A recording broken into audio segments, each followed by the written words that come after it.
Nous sommes de retour pour l'entretien en direct de François Asselineau qui répond à vos questions. Il est 22h22. Une nouvelle question de Rémi Clanclé. Bonsoir Monsieur Asselineau, pourquoi empêchez-vous les autres membres de l'UPR de s'exprimer ? En quoi consiste ce culte de la personnalité ? Le moins qu'on puisse dire, c'est que c'est une question qui ne donne pas dans la nuance. Je ne sais pas où cet internaute a vu que j'empêchais les gens de s'exprimer.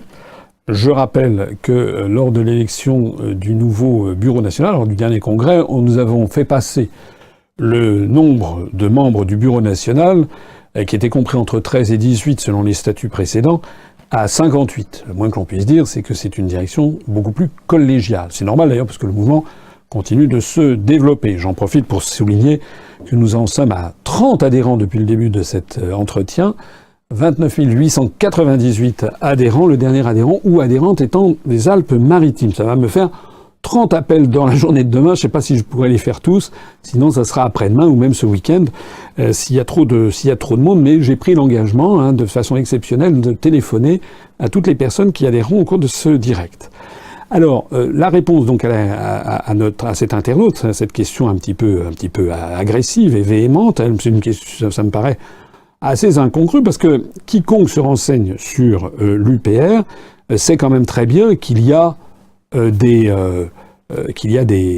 beaucoup de gens qui s'expriment. Il suffit aller voir les conférences qui ont été faites par Vincent Brousseau. Je rappelle d'ailleurs que Vincent Brousseau a fait ici même, il y a quelques semaines, je ne me rappelle plus, il y a peut-être un mois, il a fait un direct, donc il répondait à vos questions. Moi, j'étais pas là, il était là.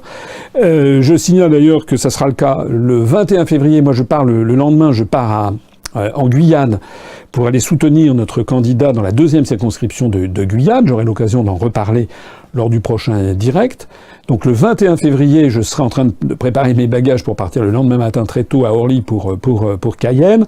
Donc je ne serai pas avec vous et ce sera Charles-Henri Gallois qui sera en direct et qui répondra à toutes vos questions.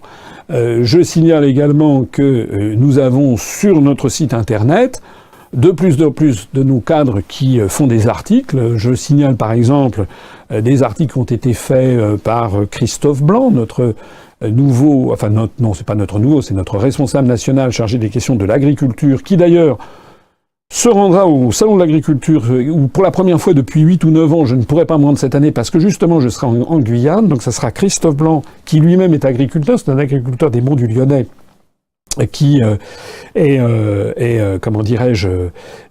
spécialisé dans la production de jus de fruits ou de pommes. Eh bien, c'est lui qui dirigera la délégation de l'UPR au Salon de l'agriculture. Ça tombe bien, il est agriculteur lui-même. Et j'espère bien qu'il pourra s'exprimer sur TV Agri, où je suis invité systématiquement 2 fois par an par le journaliste Jean-Pierre Hébrard. Je signale également que nous avons publié des articles et que nous allons en publier encore. Par exemple, de Guillaume Pellissier de Féligonde, qui est notre délégué en Guadeloupe, qui a publié récemment encore un article sur les travaux pour le CHU de Pointe-à-Pitre en construction, un article tout à fait spectaculaire qui a d'ailleurs semé la consternation en Guadeloupe. C'était un excellent article. Guillaume m'a d'ailleurs fait passer d'autres articles que nous allons publier dans les jours et les semaines qui viennent, et qui sont 2 autres articles tout à fait spectaculaires. Je signale que nous avons également le chargé de mission auprès de moi, qui est un nouveau responsable, Yavar Siakal-Roudi, qui a publié coup sur coup 2 articles tout à fait qui ont vraiment beaucoup plu d'ailleurs. L'un qui concernait Macron et l'autre qui a été publié, je crois hier ou avant-hier, il a participé à un séminaire qui a eu lieu à Montreuil organisé par les socialistes insoumis sur le thème « Peut-on changer les traités européens ?» Donc Yavar a fait un article tout à fait intéressant sur les fake news de Macron, et un article non moins intéressant sur la question des rapports pour le moins ambigus et inexplicables de M. Mélenchon avec l'article 48 du traité sur l'Union européenne, c'est-à-dire sur la réforme des traités européens. Je ne voudrais pas omettre également les articles qui ont été faits par Antoine Cartago, qui est notre responsable pour les questions diplomatiques. D'ailleurs, il y en a un qui va être publié demain ou après-demain sur le dernier voyage de Macron en Chine.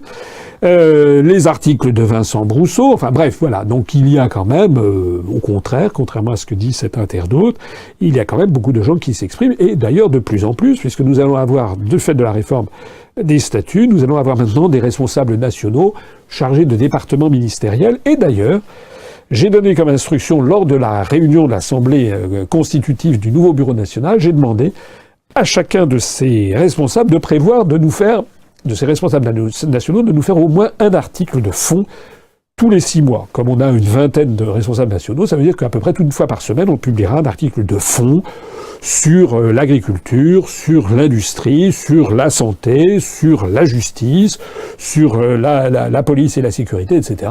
Voilà ce que je peux vous dire. Le dernier point, c'est que bien entendu, beaucoup de gens parlent de moi parce que c'est moi qui suis le président fondateur, ça on ne peut pas me le retirer quand même, c'est moi qui ai créé ce mouvement à partir de rien, mais je ferai remarquer que dans tous les partis politiques, on peut le regretter, mais c'est ainsi. Il y a une hyper-personnalisation parce que c'est la société contemporaine, il faut aller vite. Et donc, tel parti égale tel responsable. Debout la France, c'est M. Dupont-Aignan. Le Front National, c'est Mme Le Pen. Les France Insoumises, c'est M. Mélenchon. Le Modem, c'est M. Bayrou. Enfin voilà, j'invente pas là. Donc, voilà, c'est comme ça. Mais croyez bien que ma volonté, c'est pas, je suis pas Ceausescu, ça. Alors là, d'ailleurs, tous les gens qui me connaissent savent très bien que nous sommes une équipe tout à fait soudée, où il y a d'ailleurs un excellent esprit d'équipe, et que je crois, parmi nos responsables, lorsqu'un responsable nous a transmis un document à publier, je crois que je n'ai à peu près jamais fait obstacle. Ce qui est vrai, c'est qu'en général, je les relis, c'est normal, c'est mon devoir, je les relis tous, pour vérifier, parfois corriger ici ou là une ou deux coquilles, apporter ici ou là une précision, etc. Parce que je souhaite, c'est un petit peu ma coquetterie personnelle, je souhaite que tout ce que nous publions soit, si possible, impeccable. 0 défaut, comme on dit, c'est-à-dire qu'il n'y ait pas de faute d'orthographe, pas de faute de syntaxe, etc., etc. J'en profite, j'ai oublié de signaler David Pochet et toute l'équipe qui est derrière lui pour la revue de presse hebdomadaire qui est très appréciée et c'est un très très gros travail qui est fait par David et par les troupes. Eh bien, là aussi, je relis personnellement tout ça. Éventuellement, je fais quelques petites modifications de dernière minute pour que nous vous proposions le produit fini le plus fiable possible, irréfutable dans toute la mesure du possible. Mais on n'a d'ailleurs pratiquement jamais été pris. C'est peut-être arrivé 1 ou 2 ou 3 fois au cours de l'histoire du UPR qu'on ait dit une bêtise. On l'a tout de suite corrigé quand on a reconnu notre erreur. Mais que le produit le plus fiable vous soit donné, et je dis bien donné, puisque, permettez-moi de le signaler, tout est gratuit à l'UPR. C'est la raison pour laquelle j'insiste toujours sur la nécessité d'adhérer ou de nous faire un don, mais d'adhérer à notre mouvement politique pour contribuer à sa dynamisation. Nous en sommes à 29 901, c'est-à-dire 33 nouvelles adhésions depuis le début de cet entretien